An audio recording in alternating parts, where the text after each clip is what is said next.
ਵਾਹਿਗੁਰੂ ਵਾਹਿਗੁਰੂ ਸਾਹਿਬ JIO. Waheguru Waheguru Waheguru Waheguru ji. ਇੱਕ ਓੰਕਾਰ ਸਤਿਨਾਮ ਕਰਤਾ ਪੁਰਖ ਨਿਰਭਉ ਨਿਰਵੈਰ ਅਕਾਲ ਮੂਰਤ ਜੂਨੀ ਸੈਭੰ ਗੁਰ ਪ੍ਰਸਾਦ ਜਪ। ਆਦਿ ਸੱਚ ਜੁਗਾਦ ਸੱਚ ਹੈ ਵੀ ਸੱਚ ਨਾਨਕ ਹੋਸੀ ਵੀ ਸੱਚ। ਗਿਆਨ ਧਿਆਨ ਕਿਛ ਕਰਮ ਨ ਜਾਣਾ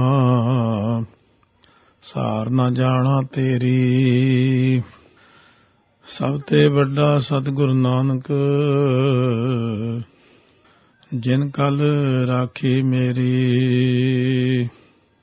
ਸੱਜਣ ਸੱਚਾ ਪਾਤਸ਼ਾਹ ਸਿਰ ਸਾਹਾਂ ਦਾ ਸਾਹ। ਜਿਸ ਪਾਸ ਬੈਠਿਆ ਸੋਹੀਐ ਸਭਨਾ ਦਾ ਵੇਸਾਹ। ਵਾਹਿਗੁਰੂ ਜੀ ਜਾ ਇਹੋ ਹਿਰਦਾ ਦੇਹ ਨ ਹੋਤੀ ਤਉ ਮਨ ਕੈਠੈ ਰਹਤਾ। ਨਾਭ ਕਮਲ ਅਸਤੰਭ ਨ ਹੋਤੋ ਤਾਂ ਪਵਨ ਕਵਨ ਘਰ ਸਹਿਤਾ। ਜਾ ਇਹੋ ਹਿਰਦਾ ਦੇਹ ਨ ਹੋਤੀ ਤਉ ਮਨ ਕੈਠੈ ਰਹਤਾ। ਵਾਹਿਗੁਰੂ ਜੀ ਕਾ ਖਾਲਸਾ ਵਾਹਿਗੁਰੂ ਜੀ ਕੀ ਫਤਿਹ।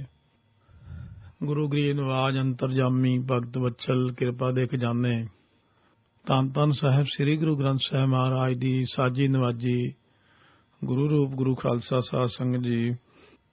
945 ਅੰਗ ਤੇ ਸਿੱਧ ਗੋਸ਼ਟ ਬਾਣੀ ਜੋ ਲੜੀਵਾਰ ਕਥਾ ਰਾਮ ਕਲੀ ਮਹੱਲਾ ਪਹਿਲਾ ਸਿੱਧ ਗੋਸ਼ਟ 65 ਸ਼ਲੋਕ ਅਥਵਾ 65 ਪੌੜੀਆਂ ਸ਼ਰਵਣ ਕਰ ਚੁੱਕੇ ਹਾਂ। ਹੁਣ ਤੱਕ ਸਿੱਧਾਂ ਦੇ ਨਾਲ ਚਰਚਾ ਹੋ ਰਹੀ ਹੈ।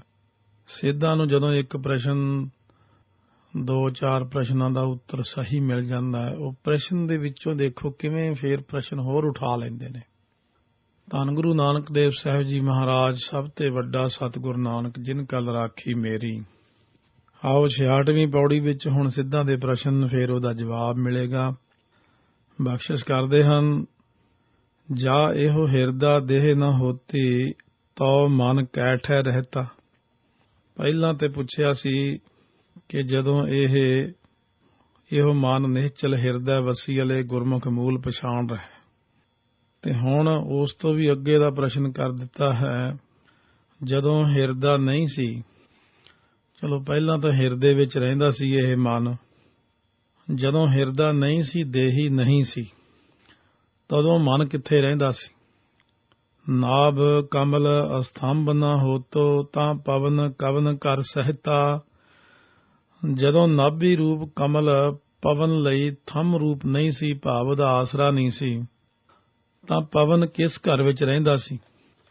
ਹੁਣ ਪ੍ਰਸ਼ਨ ਬੜੇ ਡੂੰਘੇ ਕਰ ਰਹੇ ਨੇ, ਕਿਉਂਕਿ ਮਹਾਰਾਜ ਨੇ ਜਵਾਬ ਦਿੱਤਾ ਸੀ ਪਿਛਲੀ ਪੌੜੀ 'ਚ, ਨਾਭ ਪਵਨ ਘਰ ਆਸਣ ਬੈਸੈ ਗੁਰਮੁਖ ਖੋਜਤ ਤਤ ਲਹੈ। ਪਰ ਹੁਣ ਇੱਥੇ ਇਹਨਾਂ ਨੇ ਹੋਰ ਵੀ ਪ੍ਰਸ਼ਨ ਕਰ ਦਿੱਤੇ ਨੇ ਕਿ ਜਦੋਂ ਹਿਰਦਾ ਨਹੀਂ ਸੀ, ਦੇਹੀ ਨਹੀਂ ਸੀ, ਮਨ ਕਿੱਥੇ ਰਹਿੰਦਾ ਸੀ? ਉਸ ਤੋਂ ਵੀ ਅੱਗੇ ਕਹਿੰਦੇ ਜਦੋਂ ਨਾਭੀ ਰੂਪ ਕਮਲ ਪਵਨ ਲਈ ਥੰਮ ਰੂਪ ਨਹੀਂ ਸੀ, ਭਾਵ ਆਸਰਾ ਰੂਪ ਨਹੀਂ ਸੀ, ਤਾਂ ਪਵਨ ਕਿਹੜੇ ਘਰ 'ਚ ਰਹਿੰਦਾ ਸੀ? ਰੂਪ ਨਾ ਹੋਤੋ ਰੇਖ ਨਾ ਕਾਈ ਤਾਂ ਸ਼ਬਦ ਕਹਾਂ ਲਿਵ ਲਾਈ। ਜਦੋਂ ਕੋਈ ਰੂਪ ਨਹੀਂ ਸੀ, ਰੇਖਾ ਨਹੀਂ ਸੀ, ਤਾਂ ਸ਼ਬਦ ਨੇ ਕਿੱਥੇ ਲਿਵ ਲਾਈ ਹੋਈ ਸੀ, ਭਾਵ ਕਿੱਥੇ ਸੀ? ਇਹ ਬੜੇ ਡੂੰਘੇ ਪ੍ਰਸ਼ਨ ਨੇ। ਰਕਤ ਬਿੰਦ ਕੀ ਮੜੀ ਨਾ ਹੋਤੀ ਮਿਤ ਕੀਮਤ ਨਹੀਂ ਪਾਈ। ਜਦੋਂ ਇਹ ਰਕਤ ਅਤੇ ਬਿੰਦ ਗੁਰਬਾਣੀ ਅੰਦਰ ਪੰਗਤੀ ਆਈ ਹੈ, ਮਾਂ ਕੀ ਰਕਤ ਪਿਤਾ ਬਿੰਦ ਧਾਰਾ। ਸਿਆਣੇ ਜੀਵ ਸਮਝ ਲੈਂਦੇ ਨੇ ਕਿ ਮਹਾਰਾਜ ਕੀ ਕਹਿਣਾ ਚਾਹੁੰਦੇ ਨੇ। ਜਦੋਂ ਇਹ ਦੋਨਾਂ ਦੇ ਮਿਲਾਪ ਤੋਂ ਸਰੀਰ ਹੀ ਨਹੀਂ ਸੀ, ਕੁਛ ਵੀ ਨਹੀਂ ਸੀ। ਤਦੋਂ ਹਰੀ ਦੀ ਮਿੱਤ ਭਾਵ ਮਰਿਆਦਾ ਦਾ ਜਿਹੜਾ ਅੰਦਾਜ਼ਾ ਹੈ, ਉਹਨੂੰ ਕਿਵੇਂ ਅੰਦਾਜ਼ਾ ਲਾਇਆ ਜਾ ਸਕਦਾ? ਇਹ ਅੰਦਾਜ਼ਾ ਕਿਵੇਂ ਲਾਇਆ ਜਾ ਸਕਦਾ? ਕੀਮਤ ਕਿਸੇ ਤੋਂ ਨਹੀਂ ਪਾਈ ਜਾ ਸਕਦੀ ਸੀ। ਵਰਨ ਭੇਖ ਅਸ ਰੂਪ ਨਾ ਜਾਪੀ, ਕਿਉਂ ਕਰ ਜਾਪਸ ਸਾਚਾ। ਜਦੋਂ ਉਸ ਦਾ ਕੋਈ ਰੰਗ ਭੇਖ ਰੂਪ ਹੀ ਪਤਾ ਨਹੀਂ ਸੀ ਲੱਗਦਾ, ਉਹ ਸੱਚਾ ਵਾਹਿਗੁਰੂ ਕਿਸ ਤਰ੍ਹਾਂ ਪਤਾ ਲੱਗਦਾ ਸੀ ਫੇਰ ਉਹਦੇ ਬਾਰੇ? ਨਾਨਕ ਨਾਮ ਰਤੇ ਬੈਰਾਗੀ, ਏਬ ਤਬ ਸਾਚੋ ਸਾਚਾ। ਸਤਿਗੁਰੂ ਨਾਨਕ ਦੇਵ ਜੀ ਮਹਾਰਾਜ ਫਰਮਾਉਂਦੇ ਨੇ ਕਿ ਜੋ ਵੈਰਾਗੀ ਨਾਮ ਵਿੱਚ ਰਤੇ ਹਨ, ਉਹਨਾਂ ਨੂੰ ਹੁਣ ਤੇ ਤਦੋਂ ਭਾਵ ਇੱਥੇ ਉੱਥੇ ਲੋਕ ਪਰਲੋਕ ਵਿੱਚ ਸੱਚਾ ਹੀ ਸੱਚਾ ਪਰਮੇਸ਼ਰ ਦਿਸਦਾ ਸੀ। ਇਨ੍ਹਾਂ ਹੀ ਪ੍ਰਸ਼ਨਾਂ ਦਾ ਉੱਤਰ ਹੁਣ ਸਤਿਗੁਰੂ ਮਹਾਰਾਜ 67ਵੀਂ ਪੌੜੀ ਵਿੱਚ ਬਖਸ਼ਿਸ਼ ਕਰਦੇ ਨੇ। ਇਹ ਬਹੁਤ ਹੀ ਦਿਲਚਸਪ ਵੀ ਬਣ ਜਾਂਦੀ ਕਥਾ ਕਿ ਦੇਖੋ ਸਤਿਗੁਰੂ ਮਹਾਰਾਜ ਸਾਡੇ ਸੱਚੇ ਪਾਤਸ਼ਾਹ ਕਿੰਨੇ ਮਹਾਨ, ਕਿੰਨੇ ਵੱਡੇ ਨੇ, ਕਿੱਥੇ ਕਿੱਥੇ ਜਾ ਕੇ ਜਿੱਤ ਪ੍ਰਾਪਤ ਕੀਤੀ ਹੈ। ਅੱਜ ਦੇ ਯੁੱਗ ਜੇ ਕੋਈ ਸਾਨੂੰ ਇਹ ਪ੍ਰਸ਼ਨ ਕਰ ਦੇਵੇ ਤਾਂ ਸਾਡੇ ਕੋਲ ਜਵਾਬ ਨਹੀਂ, ਪਰ ਜਦੋਂ ਇਹ ਬਾਣੀ ਦੀ ਵਿਚਾਰ ਸਰਵਣ ਕਰਦੇ ਤਾਂ ਸਾਡੇ ਪਾਸ ਵੀ ਇਹ ਜਵਾਬ ਹਨ। ਸੋ ਜਿਵੇਂ ਸੰਤ ਗਿਆਨੀ ਗੁਰਬਚਨ ਸਿੰਘ ਜੀ ਖਾਲਸਾ ਪਿੰਡਰਾਂ ਵਾਲੇ ਮਹਾਂਪੁਰਸ਼, ਉਹਨਾਂ ਦੇ ਕੋਲ ਕਿਸੇ ਵਿਦਾਂਤੀ ਨੇ ਪ੍ਰਸ਼ਨ ਕੀਤਾ ਸੀ, ਜੋ ਵਿਦਾਂਤ ਦਾ ਗਿਆਤਾ ਸੀ ਕੋਈ। ਤੁਸੀਂ ਕਹਿੰਦੇ ਹੋ ਕਿ ਸ਼ਬਦ ਦੇ ਨਾਲ ਸੁਰਤੀ ਨੂੰ ਟਿਕਾਉਣਾ, ਜੋੜਨਾ, ਪਰ ਸ਼ਬਦ ਤਾਂ ਇੱਕ ਥਾਂ ਨਹੀਂ ਰਹਿੰਦਾ, ਫਿਰ ਸੁਰਤੀ ਨੂੰ ਕਿਵੇਂ ਟਿਕਾਇਆ ਜਾ ਸਕਦਾ? ਕਿਉਂਕਿ ਸ਼ਬਦ ਤਾਂ ਬੋਲ ਦਿੱਤਾ, ਨਿਕਲ ਗਿਆ ਮੂੰਹ ਚੋਂ। ਮਹਾਂਪੁਰਸ਼ਾਂ ਨੇ ਜਵਾਬ ਦਿੱਤਾ ਸੀ ਕਿ ਜਿਵੇਂ ਹੱਥ ਦੇ ਵਿੱਚ ਪਕੜਿਆ ਹੋਇਆ ਕੋਈ ਵੀ ਹਥਿਆਰ ਜਾਂ ਕੋਈ ਰੋੜਾ, ਵੱਟਾ ਹੱਥ ਵਿੱਚੋਂ ਜ਼ੋਰ ਨਾਲ ਆਪਾਂ ਦੂਰ ਤੱਕ ਸੁੱਟ ਦਿੰਦੇ ਹਾਂ, ਮਿੱਥੇ ਹੋਏ ਨਿਸ਼ਾਨੇ ਤੋਂ ਵੀ ਉਹ ਅੱਗੇ ਚਲਿਆ ਜਾਂਦਾ ਹੈ, ਪਰ ਹੱਥ ਉਹਦੇ ਨਾਲ ਨਹੀਂ ਜਾਂਦਾ। ਹੱਥ ਤਾਂ ਉੱਥੇ ਹੀ ਰਹਿ ਜਾਂਦਾ, ਆਪਣਾ ਹੱਥ ਉੱਥੇ ਹੀ ਰਹਿ ਜਾਂਦਾ, ਪਰ ਉਹ ਚੀਜ਼ ਨਿਸ਼ਾਨੇ ਤੇ ਜਾ ਵੱਜਦੀ ਹੈ। ਇਸੇ ਤਰ੍ਹਾਂ ਹੀ ਸ਼ਬਦ ਦੀ ਕੀਤੀ ਹੋਈ ਕਮਾਈ ਦੇ ਨਾਲ ਸੁਰਤੀ ਟਿਕ ਜਾਂਦੀ ਹੈ। ਸੋ ਇਹ ਬਚਨ ਮੈਂ ਪੜ੍ਹਿਆ ਕਿੱਥੇ? ਸੰਤ ਗਿਆਨੀ ਗੁਰਬਚਨ ਸਿੰਘ ਜੀ ਖਾਲਸਾ ਦੀ ਜੋ ਪੁਸਤਕ ਹੈ ਨਾ, ਗਿਆਨੀ ਪ੍ਰੀਤਮ ਸਿੰਘ ਜੀ ਨੇ ਜਿਹੜੀ ਪੁਸਤਕ ਮਹਾਂਪੁਰਖਾਂ ਦਾ ਜੀਵਨ ਲਿਖਿਆ ਹੈ, ਸੋ ਉਸ ਪੁਸਤਕ ਦੇ ਵਿੱਚ ਜੋ UK ਦੇ ਵਿੱਚ ਮਹਾਂਪੁਰਖਾਂ ਦੇ ਵਿਦਿਆਰਥੀ ਬਹੁਤ ਸਮੇਂ ਤੋਂ ਸੇਵਾ ਕਰ ਰਹੇ ਨੇ, ਜਿਨ੍ਹਾਂ ਨੇ ਸੰਤ ਗਿਆਨੀ ਕਰਤਾਰ ਸਿੰਘ ਜੀ ਖਾਲਸਾ ਦਾ ਜੀਵਨ ਵੀ ਲਿਖਿਆ ਹੈ। ਸੋ ਉਹ ਪੁਸਤਕ ਪੜ੍ਹ ਕੇ ਉਹਦੇ ਵਿੱਚੋਂ ਇਹ ਬੜੀ ਇੱਕ ਵੱਡੀ ਪ੍ਰਾਪਤੀ ਹੋਈ ਹੈ। ਵਾਕਈ ਪ੍ਰਸ਼ਨ ਬੜਾ ਡੂੰਘਾ ਸੀ। ਇੱਕ ਵਾਰ ਤਾਂ ਦਿਮਾਗ ਮੇਰਾ ਵੀ ਚਕਰਾਇਆ ਕਿ ਕਿੱਡਾ ਡੂੰਘਾ ਪ੍ਰਸ਼ਨ ਹੈ ਕਿ ਸ਼ਬਦ ਤਾਂ ਹਾਂ ਵੀ ਉੱਥੇ ਨਹੀਂ ਰਹਿੰਦਾ, ਬੋਲਣ ਤੋਂ ਬਾਅਦ ਉਹ ਸ਼ਬਦ ਤਾਂ ਧੁਨੀ ਰੂਪ ਵਿੱਚ ਉਹ ਫੈਲ ਜਾਂਦਾ, ਫਿਰ ਸੁਰਤ ਨਾਲ ਇਹਨੂੰ ਕਿਵੇਂ ਟਿਕਾਈਏ? ਤਾਂ ਉਹ ਜਵਾਬ ਸੁਣ ਕੇ ਪਤਾ ਲੱਗਿਆ ਵੀ ਕਮਾਈ ਸ਼ਬਦ ਦੀ ਬਾਰ-ਬਾਰ, ਕਿਉਂਕਿ ਇੱਕ ਵਾਰ ਨਹੀਂ ਨਾ ਵਾਹਿਗੁਰੂ ਕਹਿਣਾ, ਧੁਨੀ ਵਿੱਚ ਧਿਆਨ ਦੇਣਾ, ਵਾਹਿਗੁਰੂ ਵਾਹਿਗੁਰੂ ਵਾਹਿਗੁਰੂ ਵਾਹਿਗੁਰੂ ਵਾਹਿਗੁਰੂ। ਹੁਣ ਤਾਂ ਇੱਕ ਥਾਂ ਟਿਕਿਆ ਹੋਇਆ ਨਾ, ਸੁਰਤੀ ਨੂੰ ਉਹਦੇ ਵਿੱਚ ਟਿਕਾ ਲੈਣਾ, ਉਸ ਕੀਤੀ ਹੋਈ ਕਮਾਈ ਦੇ ਆਧਾਰ ਤੇ ਇਹ ਫਿਰ ਮਨ ਟਿਕਦਾ। ਜਿਵੇਂ ਇੱਕ ਰੱਖੀ ਹੋਈ ਇੱਟ ਦੇ ਉੱਤੇ ਛੱਤ ਨਹੀਂ ਪੈ ਜਾਂਦੀ, ਇੱਕ ਉੱਤੇ ਹੋਰ ਉੱਤੇ ਹੋਰ ਉੱਤੇ ਹੋਰ ਉੱਤੇ ਰੱਖਦਿਆਂ ਦੀਵਾਰ ਚਿਣਦਿਆਂ ਚਿਣਦਿਆਂ ਛੱਤ ਤੱਕ ਚਲੀ ਜਾਂਦੀ ਹੈ। ਕਮਾਈ ਕਰਨੀ ਹੈ। ਹੁਣ ਇਹ ਇੰਨੇ ਡੂੰਘੇ ਸਵਾਲ ਕਰ ਦਿੱਤੇ ਨੇ, ਆਓ ਸਾਨੂੰ ਵੀ ਮਾਣ ਹੈ ਸਤਿਗੁਰਾਂ ਤੇ ਕਿ ਇੰਨੇ ਸੋਹਣੇ ਜਵਾਬ ਦੇ ਰਹੇ ਨੇ। ਹਿਰਦਾ ਦੇਹ ਨ ਹੋਤੀ ਔਦੂ ਤਉ ਮਨ ਸੁਨ ਰਹਿ ਬੈਰਾਗੀ। ਹੇ ਔਦੂ, ਜਦੋਂ ਨਾ ਹਿਰਦਾ ਸੀ, ਨਾ ਹੀ ਇਹ ਸਰੀਰ ਸੀ, ਤਦੋਂ ਮਨ ਅਫੁਰ ਵਾਹਿਗੁਰੂ ਵਿੱਚ ਬੈਰਾਗੀ ਰੂਪ ਵਿੱਚ ਰਹਿੰਦਾ ਸੀ। ਇਹ ਜਵਾਬ ਤਿੰਨਾਂ ਲੋਕਾਂ ਵਿੱਚ ਸਾਧ ਸੰਗਤ ਜੀ ਕੋਈ ਨਹੀਂ ਦੇ ਸਕਦਾ ਗੁਰੂ ਨਾਨਕ ਦੇਵ ਜੀ ਤੋਂ ਬਿਨਾਂ। ਵੀ ਮਨ ਉਦੋਂ ਕਿੱਥੇ ਰਹਿੰਦਾ ਸੀ ਜਦੋਂ ਇਹ ਸਰੀਰ ਨਹੀਂ ਸੀ, ਦੇਹੀ ਨਹੀਂ ਸੀ, ਇਹ ਹਿਰਦਾ ਨਹੀਂ ਸੀ, ਕੁਛ ਨਹੀਂ ਸੀ, ਇੱਥੇ ਸੁੰਨ ਦਸ਼ਾ ਛਾਈ ਹੋਈ ਸੀ, ਤਾਂ ਮਨ ਕਹਿੰਦੇ ਵਾਹਿਗੁਰੂ ਦੇ ਵਿੱਚ ਬੈਰਾਗੀ ਰੂਪ ਵਿੱਚ ਰਹਿੰਦਾ ਸੀ। ਬੈਰਾਗੀ ਉਹਨੂੰ ਕਹਿੰਦੇ ਜਿਹੜਾ ਮਾਇਆ ਤੋਂ ਪਰੇ ਹੋਣਾ, ਬੈਰਾਗਵਾਨ ਹੋਣਾ, ਕਿਉਂਕਿ ਪਰਮੇਸ਼ਰ ਨੂੰ ਵੀ ਬਾਣੀ ਦੇ ਅੰਦਰ ਬੈਰਾਗੀ ਲਿਖਿਆ ਹੈ। ਜਿਹੜਾ ਬਾਣੀ ਤੋਂ ਇਹ ਸੋਝੀ ਪੈਦਾ ਹੁੰਦੀ ਹੈ ਕਿ ਬੈਰਾਗੀ ਕਿਹਨੂੰ ਕਹਿੰਦੇ ਨੇ? ਬੈਰਾਗ, ਤਿਆਗ। ਨਾਭ ਕਮਲ ਅਸਥੰਭ ਨ ਹੋਤੋ, ਤਾਂ ਨਿਜ ਘਰ ਬਸਤਉ ਪਵਨ ਅਨੁਰਾਗੀ। ਜਦੋਂ ਨਾਭੀ ਰੂਪ ਕਮਲ ਥੰਮ ਦਾ ਮਤਲਬ ਸਹਾਰਾ ਨਹੀਂ ਸੀ, ਤਾਂ ਪਵਨ ਜੋ ਪ੍ਰਭੂ ਦਾ ਪ੍ਰੇਮੀ ਹੋ ਕੇ ਆਪਣੇ ਨਿਜ ਸਰੂਪ ਵਿੱਚ ਵਸਦਾ ਸੀ। ਪਰਮੇਸ਼ਰ ਦਾ ਪ੍ਰੇਮੀ ਹੋ ਕੇ ਆਪਣੇ ਨਿਜ ਸਰੂਪ ਦੇ ਵਿੱਚ ਉਦੋਂ ਜਿਸ ਤਰ੍ਹਾਂ ਬੀਜ ਦੇ ਵਿੱਚ ਸਾਰਾ ਕੁਝ ਹੀ ਛੁਪ ਜਾਂਦਾ ਹੈ। ਬੀਜ ਬੀਜਣ ਤੋਂ ਅਭਿਆਕ੍ਰਿਤ ਦੀ ਕਿਰਿਆ ਹੋ ਕੇ ਉਹਦੀਆਂ ਜੜਾਂ, ਤਣਾਂ, ਉਹਦਾ ਛਿਲਕਾ, ਟਾਹਣੀਆਂ, ਪੱਤੇ, ਫੁੱਲ, ਫਲ, ਜਿਵੇਂ ਇਹ 6 ਚੀਜ਼ਾਂ ਬਾਹਰ ਆ ਜਾਂਦੀਆਂ ਨੇ, ਇਸੇ ਤਰ੍ਹਾਂ ਹੀ ਫੇਰ ਉਸਦੇ ਵਿੱਚੋਂ ਫਲ ਪਾ ਕੇ ਤੇ ਏਕੰਕਾਰਾ ਉਹ ਫਲ ਦੇ ਵਿੱਚ, ਬੀਜ ਦੇ ਵਿੱਚ ਹੀ ਫੇਰ ਸਭ ਕੁਝ ਸਮਾਇਆ ਹੁੰਦਾ। ਸੋ ਇਸ ਕਰਕੇ ਉਹ ਪਰਮੇਸ਼ਰ ਦੇ ਵਿੱਚ ਸਾਰਾ ਕੁਝ ਛੁਪਿਆ ਹੋਇਆ। ਜਦੋਂ ਪਰਮੇਸ਼ਰ ਜਬ ਆਕਾਰ ਇਹੋ ਕਛ ਨਾ ਦ੍ਰਿਸ਼ਟੇਤਾ, ਪਾਪ ਪੁੰਨ ਤਬ ਕਹਤੇ ਹੋਤਾ, ਸਰਗੁਣ ਨਿਰਗੁਣ ਨਿਰੰਕਾਰ ਸੁਨ ਸਮਾਧੀ ਆਪ, ਆਪਨ ਕੀਆ ਨਾਨਕ ਆਪੇ ਹੀ ਫਿਰ ਜਾਪ। ਉਦੋਂ ਆਪਣੇ ਨਿਜ ਸਰੂਪ ਵਿੱਚ ਵਸਦਾ ਸੀ। ਇਹ ਰੂਪ ਨਾ ਰੇਖਿਆ ਜਾਤ ਨਾ ਹੋਤੀ, ਤਉ ਅਕੁਲੀਨ ਰਹਿਤਉ ਸ਼ਬਦ ਸੋਸਾਰ।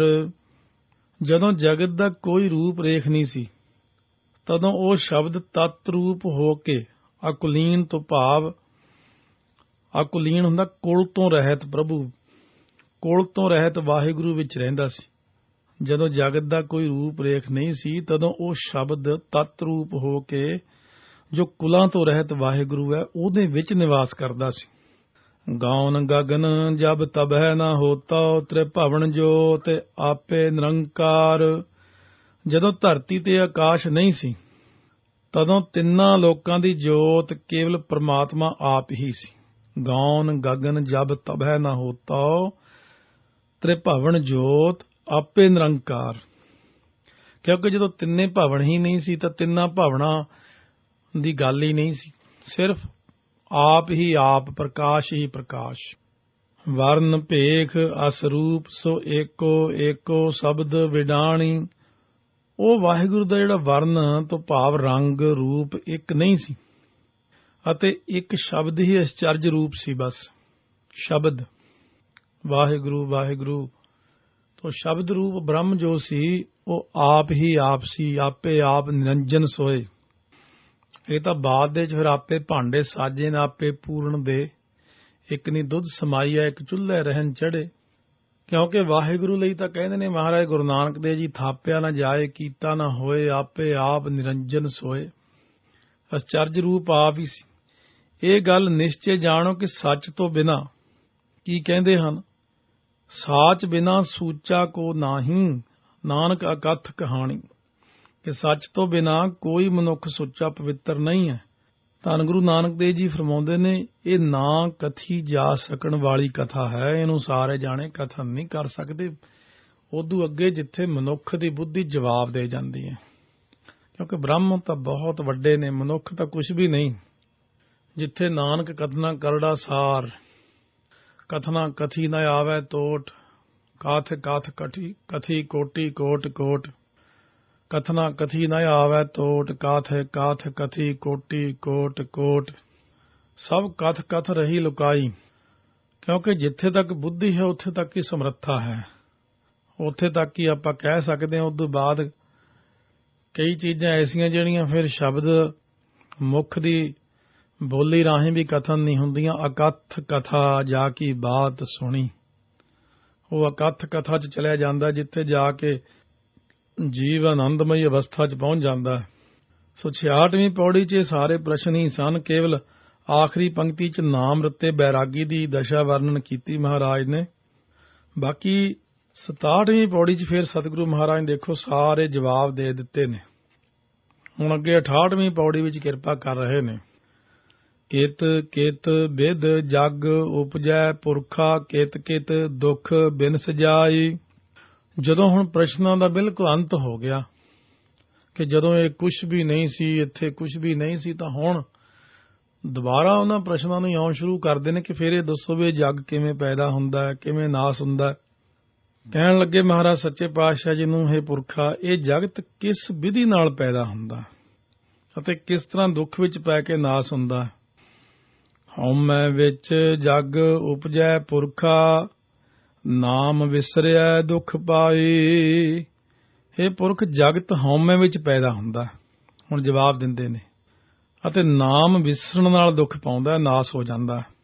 ਕਿਉਂਕਿ ਹਉਮੈ ਜਦੋਂ ਹੋ ਜਾਂਦੀ ਹੈ ਉਹ ਜਗਤ ਪੈਦਾ ਹੁੰਦਾ। ਇਹ ਇੱਕ ਉਹਨਾਂ ਦੀ ਖੇਡ ਹੈ ਵਾਹਿਗੁਰੂ ਜੀ ਦੀ, ਜਿਹਨੂੰ ਸਮਝਣ ਲਈ ਫਿਰ ਇਸ ਫੀਲਡ ਵਿੱਚ ਆਉਣਾ ਪੈਂਦਾ, ਇੱਥੇ ਪ੍ਰਵੇਸ਼ ਹੋਣਾ ਪੈਂਦਾ। ਇਹਦੇ ਵਿੱਚ ਉਹ ਫਿਰ ਮਿਹਨਤਾਂ ਕਰਨੀਆਂ ਪੈਂਦੀਆਂ, ਹੌਲੀ ਹੌਲੀ ਪਤਾ ਲੱਗਦਾ। ਇਹ ਲੀਲਾ ਹੈ ਇੱਕ ਉਹਨਾਂ ਦੀ, ਜਿਹੜੀ ਆਮ ਬੰਦੇ ਦੀ ਸਮਝ ਵਿੱਚ ਨਹੀਂ ਪੈਂਦੀ। ਔਰ ਜੇ ਕੋਈ ਕਹੇ ਕਿ ਮੈਨੂੰ ਇਹ ਦੱਸੋ, ਛੇਤੀ ਸਮਝਾਓ, ਇਹ ਛੇਤੀ ਕੀਤਿਆਂ ਸਮਝਾਇਆ ਵੀ ਨਹੀਂ ਜਾ ਸਕਦਾ। ਜਿਹੜਾ ਨਰਸਰੀ ਕਲਾਸ ਦਾ ਬੱਚਾ, ਉਹਨੂੰ ਐਮਏ ਦਾ ਸਵਾਲ ਕਹੀਏ, ਉਹ ਕਹੇ ਮੈਨੂੰ ਆਹ ਦੱਸੋ, ਨਹੀਂ ਦੱਸ ਸਕਦੇ ਤੈਨੂੰ, ਤੂੰ ਹਲੇ ਬੱਚਾ। ਸਤਿਗੁਰੂ ਮਹਾਰਾਜ ਸੱਚੇ ਪਾਤਸ਼ਾਹ ਫਰਮਾਉਂਦੇ ਨੇ ਕਿ ਅਸਲ ਵਿੱਚ ਨਾਮ ਨੂੰ ਵਿਸਾਰਨੇ ਕਰਕੇ ਹੀ ਜੀਵ ਦੁੱਖ ਪਾਉਂਦਾ। ਗੁਰਮੁਖ ਹੋਵੈ ਸੋ ਗਿਆਨ ਤਤ ਵਿਚਾਰੈ, ਹਉਮੈ ਸ਼ਬਦ ਜਲਾਏ। ਜਿਹੜਾ ਗੁਰੂ ਸਾਹਿਬ ਦੇ ਅਨੁਸਾਰੀ ਗੁਰਮੁਖ ਹੁੰਦਾ ਨਾ, ਉਹ ਤਤ ਗਿਆਨ ਨੂੰ ਵਿਚਾਰਦਾ ਹੈ ਅਤੇ ਸਤਿਗੁਰੂ ਦੇ ਸ਼ਬਦ ਦੁਆਰਾ ਹਉਮੈ ਨੂੰ ਸਾੜ ਦਿੰਦਾ। ਸ਼ਬਦ ਹੀ ਹੈ ਜਿਹੜਾ ਹਉਮੈ ਨੂੰ ਸਾੜਦਾ। ਸ਼ਬਦ ਕਰਕੇ ਹਉਮੈ ਅੰਦਰੋਂ ਹੌਲੀ ਹੌਲੀ ਵਾਹਿਗੁਰੂ ਵਾਹਿਗੁਰੂ ਜਪਦਿਆਂ ਦੂਰ ਹੋ ਜਾਂਦੀ ਹੈ। ਤਨ ਮਨ ਨਿਰਮਲ ਨਿਰਮਲ ਬਾਣੀ, ਸਾਚੈ ਰਹਿ ਸਮਾਏ। ਉਹਦਾ ਤਨ ਮਨ ਪਵਿੱਤਰ ਹੋ ਜਾਂਦਾ, ਉਹਦੀ ਬਾਣੀ ਵੀ ਨਿਰਮਲ ਹੋ ਜਾਂਦੀ ਹੈ ਅਤੇ ਉਹ ਸੱਚੇ ਵਾਹਿਗੁਰੂ ਵਿੱਚ ਸਮਾਇਆ ਰਹਿੰਦਾ। ਨਾਮੇ ਨਾਮ ਰਹਿ ਬੈਰਾਗੀ, ਸਾਚ ਰੱਖਿਆ ਉਰ ਧਾਰੇ। ਉਹ ਨਿਰੋਲ ਇੱਕ ਨਾਮ ਵਿੱਚ ਹੀ ਜੁੜਿਆ ਹੋਇਆ ਬੈਰਾਗੀ ਹੈ ਅਤੇ ਉਹ ਆਪਣੇ ਹਿਰਦੇ ਵਿੱਚ ਸੱਚ ਤੋਂ ਭਾਵ ਸੱਚ ਪਰਮੇਸ਼ਰ ਨੂੰ ਟਿਕਾਈ ਰੱਖਦਾ। ਨਾਮੇ ਨਾਮ ਰਹਿ ਬੈਰਾਗੀ। ਨਾਮ ਤੋਂ ਬਿਨਾਂ ਹੋਰ ਕਿਸੇ ਚੀਜ਼ ਨੂੰ ਨਹੀਂ ਜਪਦਾ, ਨਾ ਧਿਆਉਂਦਾ, ਕੇਵਲ ਮਾਇਆ ਦਾ ਤਿਆਗ ਦਿਲੋਂ। ਵੈਸੇ ਤਾਂ ਸਰੀਰ ਵੀ ਮਾਇਆ ਹੈ, ਕਹੋ ਕਬੀਰ ਜਿਸ ਉਦਰ ਤਿਸ ਮਾਇਆ। ਰਹਿੰਦੇ ਆਪਾਂ ਮਾਇਆ ਵਿੱਚ ਹੀ, ਸਰੀਰ ਵੀ ਮਾਇਆ ਹੈ, ਆ ਸਾਰਾ ਆਕਾਰ ਮਾਇਆ ਹੀ ਹੈ, ਸਭ ਕੁਝ ਮਾਇਆ ਹੈ। ਇੱਕ ਹਿਰਦੇ ਦੇ ਅੰਦਰ ਸਿਰਫ ਮਾਇਆ ਤੋਂ ਨਿਰਲੇਪ ਹੋ ਕੇ, ਬੈਰਾਗਵਾਨ ਹੋ ਕੇ ਕਿ ਇਹ ਸੰਸਾਰ ਦਾ ਤਿਆਗ ਕਰ ਦੇਣਾ, ਇੱਥੇ ਮੈਂ ਪੱਕਾ ਨਹੀਂ ਰਹਿਣ ਵਾਲਾ, ਇਹ ਮਾਇਆ ਝੂਠੀ ਹੈ, ਇਉਂ ਮਨ ਦੇ ਅੰਦਰ ਵਿਚਾਰ ਵਸਾ ਕੇ ਬੈਰਾਗੀ ਬਣ ਕੇ ਆਪਣੇ ਚਿੱਤ ਦੇ ਵਿੱਚ ਨਾਮ ਨੂੰ ਵਸਾ ਕੇ ਬਾਹਰਲੀ ਕਿਰਿਆ ਦੁਨਿਆਵੀ ਹੀ ਕਰਦੇ ਨੇ। ਲੋਗਨ ਸਿਓ ਮੇਰਾ ਠਾਠਾ ਬਾਗਾ, ਬਾਹਰੋਂ ਦੇਖਣ ਨੂੰ ਲੱਗਦੇ ਨੇ। ਦੀਸਾ ਸਭ ਮੈਂ ਸਭ ਤੇ ਰਹਤੇ।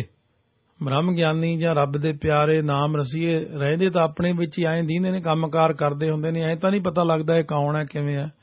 ਅਵਸਥਾ ਦਾ ਗਿਆਨ ਨਹੀਂ ਹੁੰਦਾ ਕਿਸੇ ਨੂੰ। ਦੀਸਾ ਸਭ ਮੈਂ ਸਭ ਤੇ ਰਹਤੇ, ਪਾਰ ਬ੍ਰਹਮ ਕਾ ਹੋਏ ਧਿਆਨ ਧਰਤੇ। ਬਸ ਇੰਨਾ ਕਹਿ ਵੀ ਦੁਨਿਆਵੀ ਬੰਦੇ ਦਾ ਧਿਆਨ ਸਿਰਫ ਮਾਇਆ 'ਚ ਹੁੰਦਾ, ਰੱਬ ਦੇ ਪਿਆਰਿਆਂ ਦਾ ਧਿਆਨ ਪਰਮੇਸ਼ਰ ਵਿੱਚ ਜੁੜਿਆ ਰਹਿੰਦਾ। ਵਾਹਿਗੁਰੂ ਵਾਹਿਗੁਰੂ। ਹਮੇਸ਼ਾ ਉਹ ਸੱਚ ਨੂੰ ਆਪਣੇ ਹਿਰਦੇ ਦੇ ਅੰਦਰ ਟਿਕਾ ਕੇ ਰੱਖੀ ਬੈਠੇ ਰਹਿੰਦੇ ਨੇ। ਸੰਸਾਰ ਦੇ ਜੀਵ ਮਾਇਆ ਦਾ ਧਿਆਨ ਕਰਦੇ ਨੇ, ਪਰਮੇਸ਼ਰ ਦੇ ਪਿਆਰੇ ਪਰਮੇਸ਼ਰ ਦਾ ਧਿਆਨ ਕਰਦੇ ਨੇ। ਨਾਨਕ ਬਿਨ ਨਾਵੈ ਜੋਗ ਕਦੇ ਨਾ ਹੋਵੈ, ਦੇਖੋ ਹਿਰਦੈ ਵਿਚਾਰੇ। ਧੰਨ ਗੁਰੂ ਨਾਨਕ ਦੇਵ ਮਹਾਰਾਜ ਫਰਮਾਉਂਦੇ ਨੇ ਕਿ ਨਾਮ ਤੋਂ ਬਿਨਾਂ ਕਦੇ ਵੀ ਵਾਹਿਗੁਰੂ ਦਾ ਮਿਲਾਪ ਨਹੀਂ ਹੁੰਦਾ। ਇਹ ਸਾਰਿਆਂ ਨਾਲੋਂ ਯਥਾਰਥ ਗੱਲ ਹੈ। ਬੇਸ਼ੱਕ ਆਪਣੇ ਮਨ ਦੇ ਅੰਦਰ ਕੋਈ ਵਿਚਾਰ ਕਰਕੇ ਦੇਖ ਲਓ ਕਿ ਨਾਮ ਜਪੇ ਤੋਂ ਬਿਨਾਂ ਨਾਮੀ ਦੀ ਪ੍ਰਾਪਤੀ ਨਹੀਂ ਹੋ ਸਕਦੀ ਕਦੇ ਵੀ।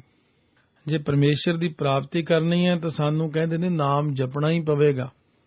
ਪਰ ਸਤਿਗੁਰੂ ਮਹਾਰਾਜ ਕਹਿੰਦੇ ਨੇ ਹੁਣ ਇਹ ਵਿਚਾਰ ਕੋਈ ਕੋਈ ਕਰਦਾ, ਸਾਰੇ ਜੀਵ ਇਹ ਵਿਚਾਰ ਨਹੀਂ ਕਰਦੇ। ਗੁਰਮੁਖ ਸਾਚ ਸ਼ਬਦ ਵਿਚਾਰੈ ਕੋਏ। ਕੋਈ ਵਿਰਲਾ ਹੀ ਗੁਰਮੁਖ ਹੈ ਜਿਹੜਾ ਸੱਚ ਰੂਪ ਸ਼ਬਦ ਨੂੰ ਵਿਚਾਰਦਾ ਹੈ, ਸਾਰੇ ਨਹੀਂ ਵਿਚਾਰਦੇ। ਗੁਰਮੁਖ ਸੱਚ ਬਾਣੀ ਪ੍ਰਗਟ ਹੋਏ।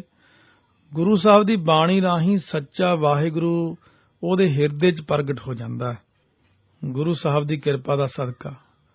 ਗੁਰਮੁਖ ਮਨ ਭੀਜੈ ਵਿਰਲਾ ਬੂਝੈ ਕੋਏ। ਗੁਰਮੁਖ ਦਾ ਮਨ ਸੱਚੇ ਨਾਮ ਵਿੱਚ ਭਿੱਜ ਜਾਂਦਾ ਹੈ, ਚੰਗੀ ਤਰ੍ਹਾਂ ਰਚ ਮਿਚ ਜਾਂਦਾ ਹੈ, ਪਰ ਇਹ ਗੱਲ ਨੂੰ ਵੀ ਕੋਈ ਵਿਰਲਾ ਹੀ ਸਮਝਦਾ। ਗੁਰਮੁਖ ਨਿਜ ਘਰ ਵਾਸਾ ਹੋਏ। ਹੁਣ ਸਤਿਗੁਰੂ ਜੀ ਅਨੁਸਾਰੀ ਜੀਵ ਦਾ ਆਪਣੇ ਸਰੂਪ ਵਿੱਚ ਵਾਸਾ ਹੋਇਆ ਰਹਿੰਦਾ। ਆਪਣੇ ਮੁੱਖ ਚੀਜ਼ ਆ ਆਪਣੇ ਸਰੂਪ ਦੇ ਅੰਦਰ, ਮਨ ਤੂੰ ਜੋਤ ਸਰੂਪ ਹੈ, ਆਪਣਾ ਮੂਲ ਪਛਾਣ ਤੱਕ ਜਾਣਾ। ਇਹਦੇ ਵੱਲ ਬਿਰਤੀ ਬਣਦੀ ਵੀ ਨਹੀਂ, ਆਮ ਜੀਵਾਂ ਦੀ ਬਿਰਤੀ ਇੱਥੋਂ ਤੱਕ ਜਾਂਦੀ ਵੀ ਨਹੀਂ। ਇਹ ਤਾਂ ਕੋਈ ਕਰਮਾਂ ਵਾਲਾ, ਭਾਗਾਂ ਵਾਲਾ, ਸ੍ਰੇਸ਼ਟ ਕਰਮਾਂ ਵਾਲਾ ਇਸ ਪਾਸੇ ਨੂੰ ਯਤਨ ਕਰਦਾ ਕਿ ਮੈਂ ਆਪਣੇ ਅਸਲੀ ਸਰੂਪ ਤੱਕ ਅੰਦਰ ਪਹੁੰਚ ਜਾਵਾਂ। ਮੈਂ ਕੀ ਹਾਂ? ਜਦੋਂ ਇਹ ਗੱਲ ਦੀ ਵਿਚਾਰ ਕਰ ਲਈ, ਮੈਂ ਕੀ ਹਾਂ? ਮੈਂ ਆਤਮਾ ਹਾਂ ਅਤੇ ਆਤਮਾ ਹੀ ਪਰਮਾਤਮਾ ਹੈ। ਜਦੋਂ ਇਹਦਾ ਅਭਿਆਸ ਕਰਦਾ ਰਹਿੰਦਾ ਹੈ, ਸੋ ਹੰ, ਸੋ ਉਹ ਜੋ ਪਰਮਾਤਮਾ ਹੰ, ਮੈਂ ਹਾਂ। ਇਹ ਬੜੀ ਡੂੰਘੀ ਗਾਹਾਂ ਬ੍ਰਹਮ ਗਿਆਨ ਦੇ ਬਚਨ ਨੇ। ਵਾਹਿਗੁਰੂ ਵਾਹਿਗੁਰੂ ਕਰਦਿਆਂ ਤੂੰ ਤੂੰ ਕਰਤਾ ਤੂੰ ਹੁਆ, ਮੁਝ ਮੈਂ ਰਹਾ ਨਾ ਹੂੰ, ਆਪਾ ਪਰ ਕਾ ਮਿਟ ਗਿਆ, ਜਤ ਦੇਖਾਂ ਤਤ ਤੂੰ। ਮਹਾਰਾਜ ਕਹਿੰਦੇ ਗੁਰਮੁਖ ਨਿਜ ਘਰ ਵਾਸਾ ਹੋਏ। ਨਿਜ ਸਰੂਪ ਵਿੱਚ ਵਾਸਾ ਹੁੰਦਾ, ਇਹੀ ਮਿਹਨਤ ਕਰਨੀ ਹੈ। ਗੁਰਮੁਖ ਜੋਗੀ ਜੁਗਤ ਪਛਾਣੈ। ਗੁਰਮੁਖ ਜੋਗੀ ਜਿਹੜੇ ਨਾ ਪ੍ਰਭੂ ਮਿਲਾਪ ਦੀ ਜੁਗਤੀ ਨੂੰ ਪਛਾਣ ਲੈਂਦੇ ਨੇ। ਉਹ ਪਛਾਣ ਲੈਂਦੇ ਨੇ ਕਿ ਪਰਮੇਸ਼ਰ ਦੀ ਪ੍ਰਾਪਤੀ, ਜੁੜਨ ਦੀ ਪ੍ਰਾਪਤੀ ਜਿਹੜੀ ਆ ਨਾ, ਜੋਗ ਦੀ ਜੁਗਤੀ ਅਸਲੀ ਕੀ ਹੈ? ਸ਼ਬਦ ਦੁਆਰਾ ਸੁਰਤੀ ਨੂੰ ਮਿਲਾਪ ਕਰਵਾ ਕੇ ਆਪਣੇ ਸਰੂਪ ਦੀ ਪਹਿਚਾਣ ਕਰਕੇ ਆਪਣੇ ਸਰੂਪ ਤੱਕ ਜਾਣਾ। ਗੁਰਮੁਖ ਨਾਨਕ ਏਕੋ ਜਾਣੈ। ਧੰਨ ਗੁਰੂ ਨਾਨਕ ਦੇਵ ਜੀ ਫਰਮਾਉਂਦੇ ਕਿ ਗੁਰਮੁਖ ਇੱਕੋ ਵਾਹਿਗੁਰੂ ਨੂੰ ਜਾਣਦਾ ਹੈ, ਭਾਵ ਉਹਦੇ ਨਾਲ ਸਦੀਵੀ ਸਾਂਝ ਬਣਾਈ ਰੱਖਦਾ। ਵਾਹਿਗੁਰੂ ਨਾਲ ਸਾਂਝ ਬਣਦੀ ਸ਼ਬਦ ਨਾਲ।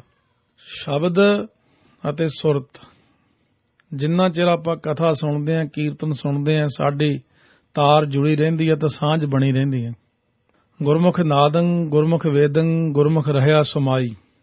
ਕਥਾ ਸੁਣਦਿਆਂ, ਕੀਰਤਨ ਸੁਣਦਿਆਂ, ਬਾਣੀ ਸੁਣਦਿਆਂ, ਪਾਠ ਸੁਣਦਿਆਂ ਸਾਡਾ ਧਿਆਨ ਜੁੜਿਆ ਰਹਿੰਦਾ। ਜਦੋਂ ਇਹੀ ਧਿਆਨ ਟੁੱਟ ਕੇ ਮਾਇਆ ਵੱਲ ਚਲਿਆ ਜਾਂਦਾ ਤਾਂ ਸਾਡੀ ਸਾਂਝ ਟੁੱਟ ਜਾਂਦੀ ਹੈ।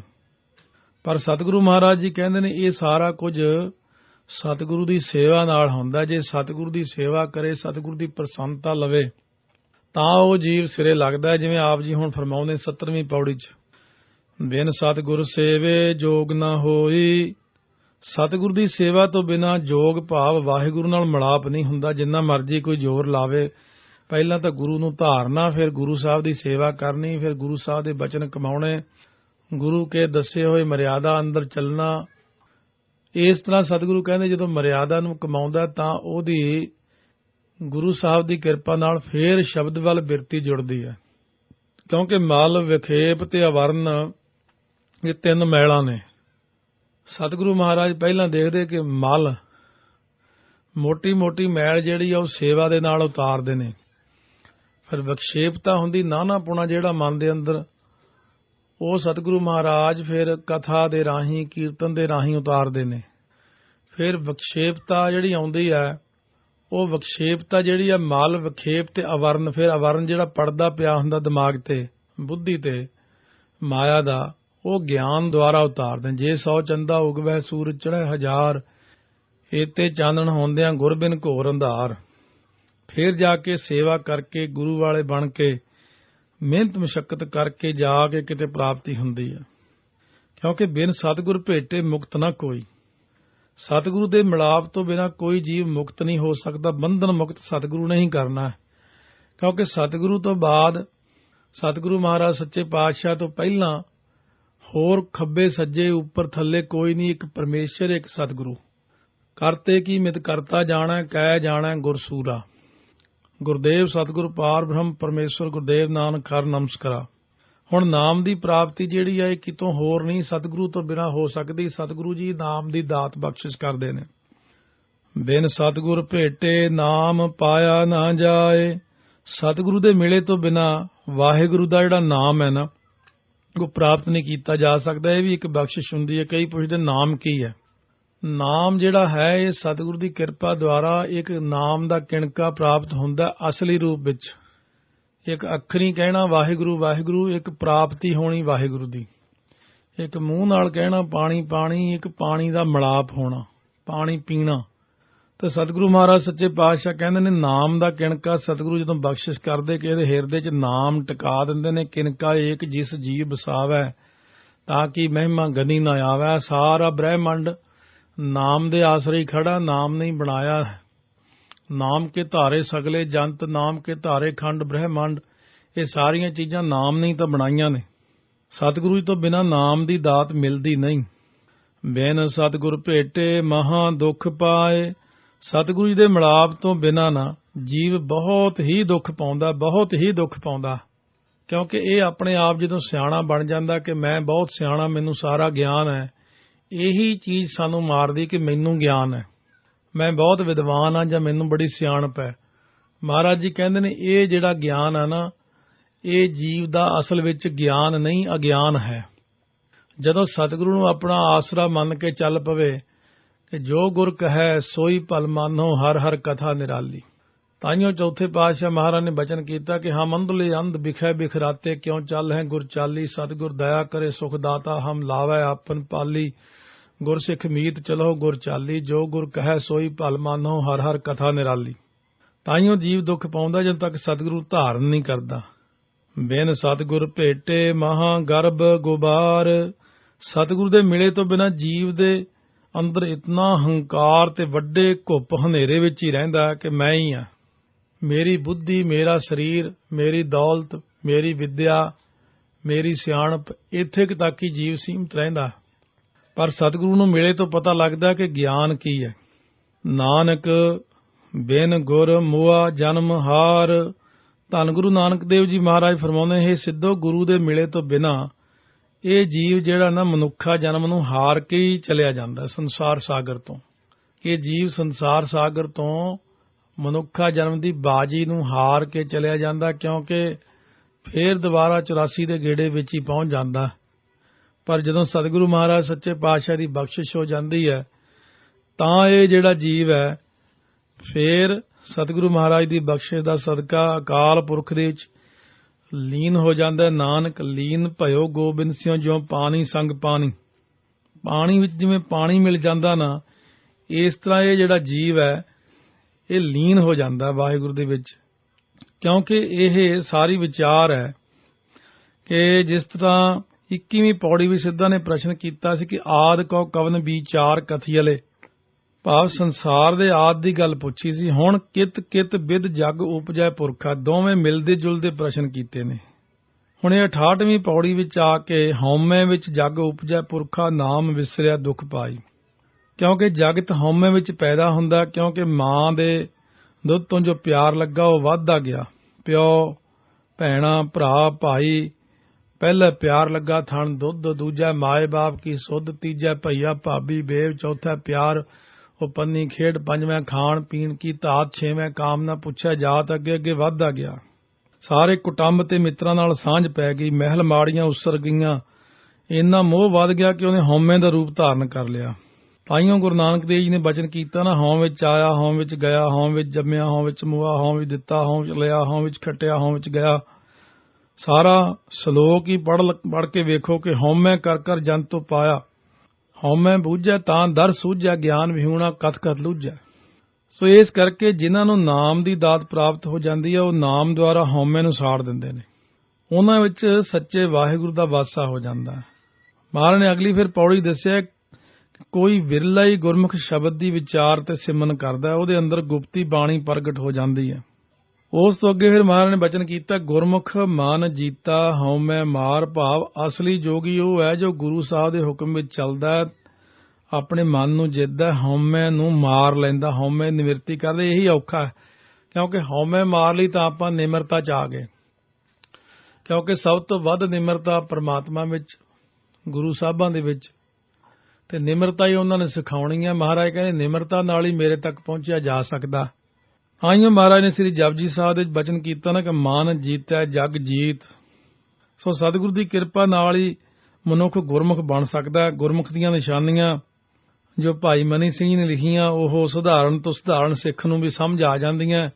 ਜਿਵੇਂ ਫਰਮਾਉਂਦੇ ਨੇ, ਜੋ ਗੁਰਮੁਖਾਂ ਦੀਆਂ ਰਹਿਤਾਂ ਸ਼ਬਦ ਵਿੱਚ ਲਿਖੀਆਂ ਹੋਈਆਂ ਨੇ ਨਾ ਕਿ ਸੱਚ ਬੋਲਣਾ, ਅਰ ਸੀਲ ਰੱਖਣਾ, ਅਰ ਨਾਮ ਜਪਣਾ, ਅਰ ਵੰਡ ਖਾਣਾ, ਅਰ ਥੋੜੇ ਬਹੁਤ ਤੇ ਸੰਤੋਖ ਕਰਨਾ, ਅਰ ਦੁੱਖ ਸੁੱਖ ਵਿੱਚ ਸਮਾਨ ਰਹਿਣਾ, ਅਰ ਹਰ ਕਿਸੇ ਦਾ ਆਦਰ ਕਰਨਾ, ਅਰ ਮਹਾਂਪੁਰਖਾਂ ਅੱਗੇ ਨਿਵ ਚੱਲਣਾ, ਅਰ ਆਪਣਾ ਆਦਰ ਨਾ ਚਾਹਣਾ, ਅਰ ਸਭਨਾਂ ਵਿੱਚ ਵਾਹਿਗੁਰੂ ਦਾ ਰੂਪ ਜਾਣਨਾ, ਅਰ ਵਾਹਿਗੁਰੂ ਦਾ ਸਿੱਖ ਜਾਣਨਾ, ਅਤੇ ਕਿਸੇ ਨਾਲ ਵੈਰ ਵਿਰੋਧ ਨਾ ਕਰਨਾ। ਸੋ ਇਤਿਆਦਿਕ ਇਹ ਗੁਣ ਤਾਂ ਬਹੁਤੇਰੇ ਲਿਖੇ ਨੇ, ਪਰ ਜੇ ਇਹਨਾਂ ਗੁਣਾਂ ਵਿੱਚੋਂ ਥੋੜੇ ਵੀ ਕਿਸੇ ਵਿੱਚ ਹੋਣ ਨਾ ਤਾਂ ਉਹ ਗੁਰਮੁਖ ਹੈ, ਔਰ ਜਿਨ੍ਹਾਂ ਵਿੱਚ ਬਹੁਤ ਹੈ ਸੋ ਗੁਰਮੁਖ ਤਰ ਹੈ, ਔਰ ਜਿਨ੍ਹਾਂ 'ਚ ਸਾਰੇ ਗੁਣ ਹਨ ਸੋ ਗੁਰਮੁਖ ਤਮ ਹੈ। ਪਰ ਸ਼ਬਦ ਕਰਕੇ ਗੁਰਮੁਖ ਪਛਾਣਿਆ ਜਾਂਦਾ। ਇਸ ਕਰਕੇ ਤਰ ਤੀਬਰ ਤਰ ਤਮ ਬੈਰਾਗ ਹੋਣਾ ਚਾਹੀਦਾ ਮਨ ਦੇ ਅੰਦਰ। ਤਾਂ ਸਤਿਗੁਰੂ ਸੱਚੇ ਪਾਤਸ਼ਾਹ ਕਹਿੰਦੇ ਫੇਰ ਇਹ ਜੀਵ ਦੀ ਕਲਿਆਣ ਹੁੰਦੀ ਹੈ। ਇਉਂ ਸਤਿਗੁਰੂ ਮਹਾਰਾਜ ਸੱਚੇ ਪਾਤਸ਼ਾਹ ਨੇ ਇਹ 70 ਪੌੜੀਆਂ ਤੱਕ ਆਪਾਂ ਨੂੰ ਪਾਵਨ ਪਵਿੱਤਰ ਉਪਦੇਸ਼ ਦੀ ਦਾਤ ਬਖਸ਼ਿਸ਼ ਕੀਤੀ ਹੈ। 71 72 73 ਕੁੱਲ 3 ਪੌੜੀਆਂ ਜੋ ਅੱਗੇ ਕੱਲ ਸਰਵਣ ਕਰਾਂਗੇ। ਸਤਿਗੁਰੂ ਮਹਾਰਾਜ ਕਿਰਪਾ ਕਰਨਗੇ ਸੋ ਵਿਚਾਰ ਸਤਿਗੁਰੂ ਦੇ ਕੇ ਫਿਰ ਸਮਾਪਤੀ ਕਰਨਗੇ ਇਸ ਬਾਣੀ ਦੀ। ਬਹੁਤ ਹੀ ਉੱਤਮ ਸਤਿਗੁਰੂ ਮਹਾਰਾਜ ਨੇ ਇਹ ਦਾਤ ਬਖਸ਼ਿਸ਼ ਕੀਤੀ ਸਿੱਧ ਗੋਸ਼ਟ ਦੀ।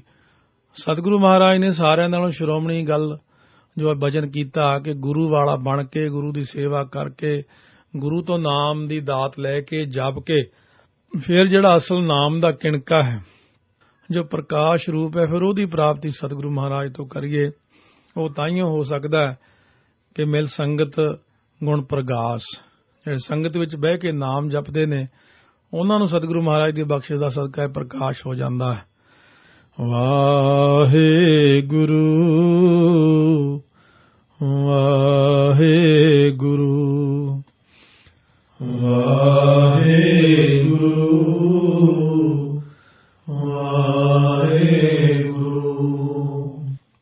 ਵਾਹਿਗੁਰੂ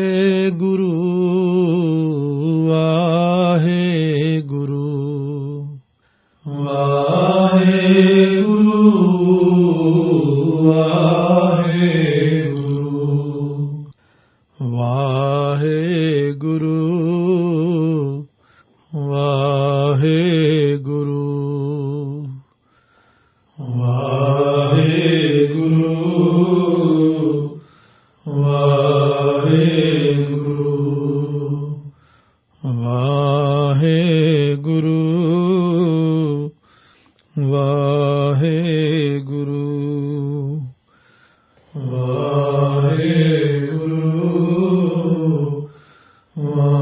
ਵਾਹਿਗੁਰੂ ਵਾਹਿਗੁਰੂ ਜੀ ਕਾ ਖਾਲਸਾ ਵਾਹਿਗੁਰੂ ਜੀ ਕੀ ਫਤਿਹ।